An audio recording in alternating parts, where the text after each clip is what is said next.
Have you ever walked out of a job interview thinking, that went well, really well, but only to never hear back? You know your stuff. You have built a career over 15, 20 years, managed teams, delivered results. You are confident you gave good answers. But days go by, even weeks. Nothing, no call, no feedback. It's frustrating, isn't it? Here is what I have seen in 30 years of my corporate life. It's not about how good you are. It's about how good you present yourself in the room. Most mid-career professionals unknowingly carry habits into job interviews that sabotage their chances. The good news? Once you see these mistakes, you can fix them. These mistakes are fixable. In this video, I will walk you through the 10 most common job interview mistakes people over 35 make and how to avoid them. Let's start with mistake number 1. The classic trap most mid-career professionals don't even realize they are falling into. I see this all the time. A mid-career candidate walks into an interview and spends 80% of his or her answers recounting the past. Project details from 10 years ago, teams they led in 2012, awards they won in 2016. Meanwhile, the hiring manager is thinking, this is great, but what will this person do for us in the next 3 years? Your experience is impressive, really. But if it sounds like you are stuck in the past, you risk being seen as someone not ready for what is ahead.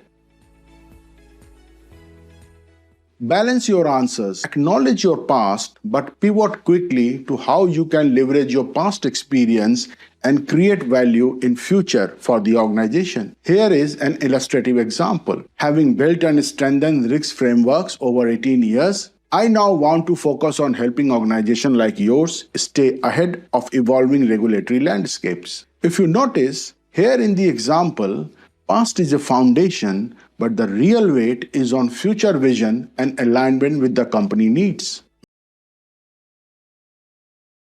Now on to mistake number 2, and this one silently kills your chances even if you think you have nailed the interview. Just picture this. An interviewer asks, can you tell me about a time you improved a process? And the candidate replies, sure, I have just finished an ERP migration project for our Southeast division. We had around 48 team members across 3 countries, and the workflow involved several approval stages. So I started by mapping every stage in a Gantt chart. Oh, and by the way, we were also transitioning and blah, blah, blah. The interviewer is completely lost. This happens because mid-career professionals have rich stories to tell, but they forget the art of editing.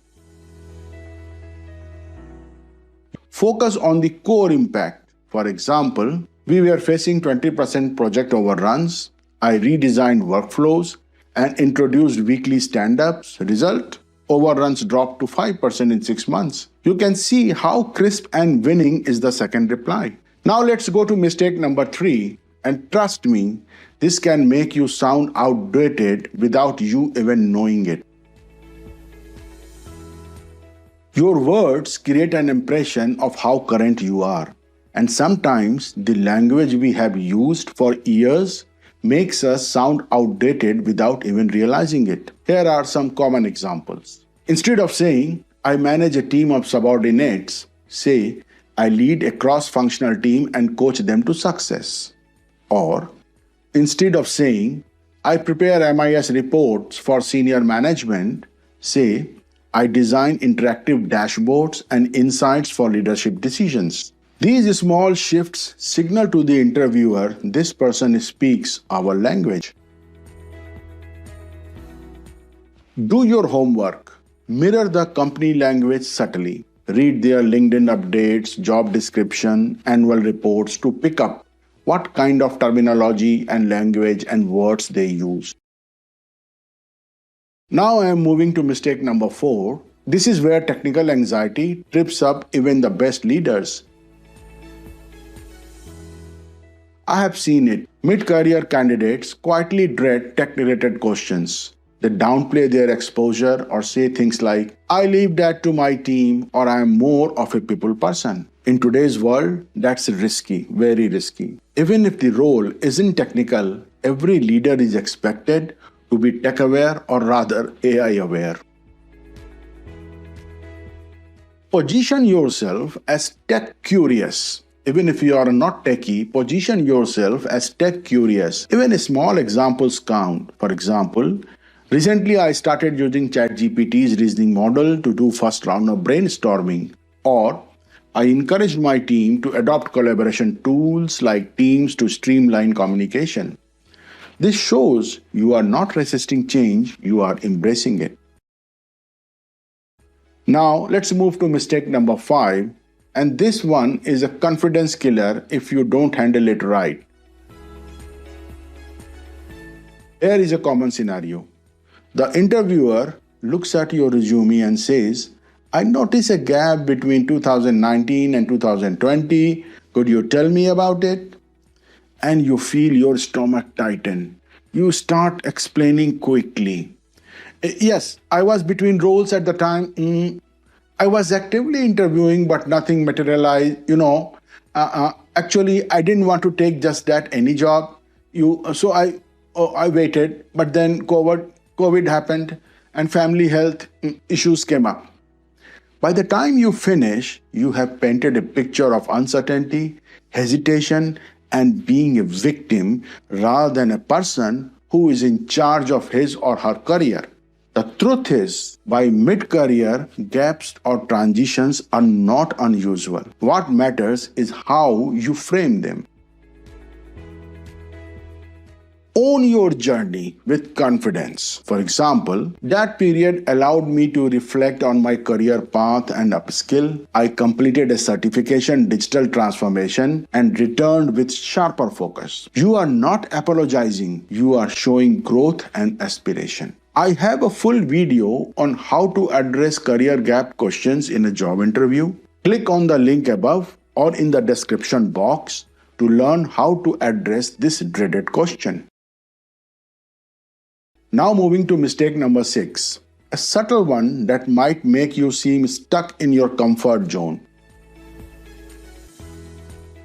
I have been with my company for 15 years. I am loyal, stable, and reliable. It sounds solid, right? And it was a strong signal maybe a decade ago. But here is what hiring managers are really asking today. Can this person thrive in a fast-changing environment, or are they too comfortable in one place? They are looking for leaders who combine experience with agility.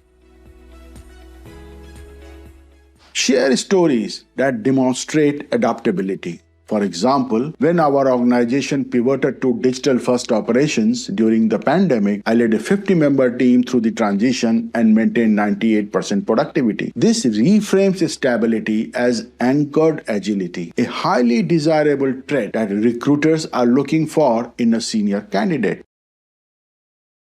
Now, mistake number 7 coming up, and this is the one that separates those who get offers from those who just get polite emails.